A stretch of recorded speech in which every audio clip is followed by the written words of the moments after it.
একমাত্র শাকিব খান দিয়ে তো তোমার ইন্ডাস্ট্রি চলবে না, আমি ফার্স্টেই বললাম। আপু, বাইরের দেশ থেকে নায়িকা আসলেই তো ছবি সফল হচ্ছে। আমরা যদি বিগত হিস্ট্রি গুলো দেখি, বাইরের শাকিব দেশ ভাই, থেকে কে এসেছে বা কার ছবি সফল হয়েছে আমাকে শাকিব বলো। খানের। একমাত্র শাকিব খান ছাড়া তুমি ইন্ডাস্ট্রি আর কাকে দিয়ে জাজ করবা?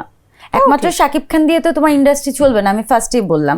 বছরে দুইটা ছবি, ধরো রোজার ঈদ আর কুরবানি ঈদে শাকিব খানের ছবি রিলিজ হয়, ওগুলোই অনেক ধামাকা আওয়াজ হয়। আপু, বা শাকিব ভাইয়া যেই ছবি শুটিং করছে বা ওপার বাংলা থেকে যাকে নিয়ে আসছে, ওগুলো অনেক ধামাকা আলোচনা হচ্ছে, এখানে আমার সেটা প্রশ্নটা- একমাত্র শাকিব খানের জন্য। এখানে আমার প্রশ্নটা, তাহলে শাকিব ভাইয়া কেন দেশীয় আর্টিস্টদেরকে সে সুযোগটা করছে না? কেন আমার ওপার বাংলা থেকে আর্টিস্ট আনতে হবে? এই ক্ষোভ কিন্তু ইন্ডাস্ট্রির সবারই মোটামুটি আছে।